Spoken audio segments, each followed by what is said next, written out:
Hey, Good Fox here. Today I got a review of Ray Lewis's most feared 94 overall middle linebacker MasterCard. And unlike MasterCard, he is not priceless. He's going for about $450K right now on the auction house on Xbox One. Let's go through his stats here first. Speed 88. Everything else is excellent. Like upper tier for middle linebacker, except for zone coverage, which doesn't hit the 90/91 zone threshold to make a break on the ball a little bit better on each one of those. But otherwise, play rec. Block shed, his impact blocking at 92 to take on guards. Block shedding 95 there. Power move also at 93, so he's a great blitzer. Even if he gets caught on alignment, he can shed it. Pursuit 95. The stamina and hit power, of course, they're 94. Play rec also 93. Tackling great. So basically an all-around great CPU linebacker. Probably what I'd say is the best in the game. I think by a clear margin, this Ray Lewis would be the best CPU linebacker. The only issue is that he isn't the best user. Now, 88 speed is very good, but we just got a Shaz card that's got 90 speed at the same height, and the Shaz has more jumping. So if you want a better user, you're going to have to get yourself a Shaz or more importantly, a bar, because height matters. Like that play right there, Ray Lewis, I thought I was in the perfect position to get a pick, but that is Ray Lewis missing because of his height. Because he's only 6'1" versus 6'5", those 4 inches plus the jumping basically has Barr being a very glitchy guy. But there's Ray jumping a block, but unfortunately unable to, make the tackle because I missed him. There he is in the blitz, like I said, one of the best blitzers in the game too, and probably the best block shed in the game. Best block shed, and then power move too. So I'd say he's the best blitzer also. I mean, I can't really think of a better card that you'd want on a blitz. Maybe off the edge, if they're going to get untouched, you'd want somebody faster, like a corner that has low 90 speed. But Ray Lewis, even though he's got that high-end block shed, if they have the right angle on you, and this is a little issue with men in general this year. I don't know about issue, actually. I think it's properly done. If they have the right angle on you, you won't be able to overwhelm them. Whether it's receivers, and that's why we see receivers blocking outside linebackers pretty well, because they have a good crackback block and can hold it for a second or two before the shed comes through. And so Ray Lewis, you'll see me using him a lot, and that is really not his ideal spot. Although I would say Ray Lewis is probably a top 10 user in the game, maybe close to 5. Because if I had to go to like some of the unfakeable guys, like Secure Tackler is nice and all, but I think unfakeable is a better chem. But here it is, Ray Lewis coming across the field, and he gets some pops in. He's not going to cause a ton. Well, he might cause a ton of fumbles for you because of his hit power. He only caused a few for me. I wouldn't say maybe like 1 or 2 in all of his time here, because just fumbles aren't that huge or big in Madden. Until the recent patch brought him back in. There is in man coverage, something that if you have a breaking route in man coverage and Ray Lewis is there to try and play man coverage, it's not gonna go very well. Ray Lewis is basically there if you want man coverage to protect against vertical breaking routes, just like straight streaks. That's all he's good for. 88 speed. He will get outrun by a lot of receivers, but running backs, he's pretty good.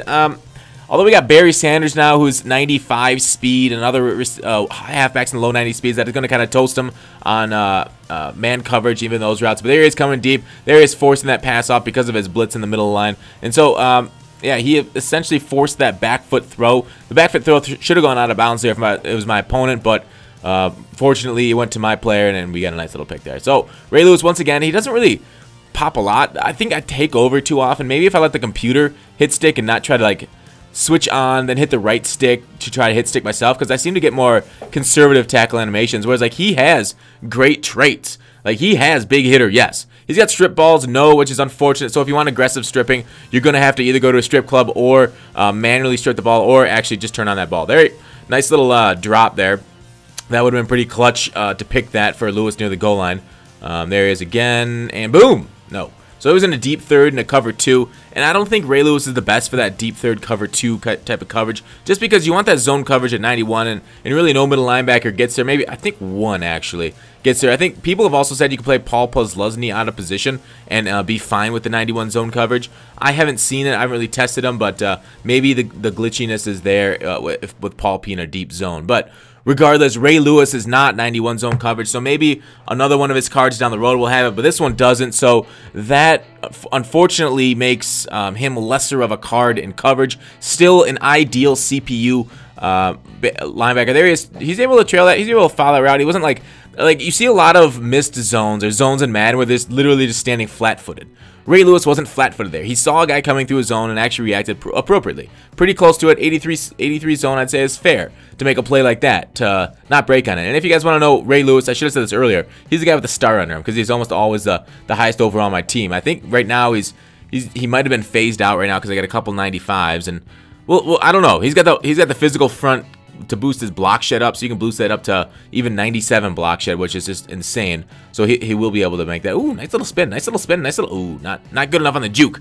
So he's not a great pick returner. He doesn't have like return man cam with a ton of juke and spin. He's not Deion Sanders out there, but he will murder an opponent once in a while and do pretty well like that. Like that, I don't know what happened there. I was holding Y and I thought I had it timed perfectly. But it's definitely Ray Lewis is not the master of the glitchiest animations.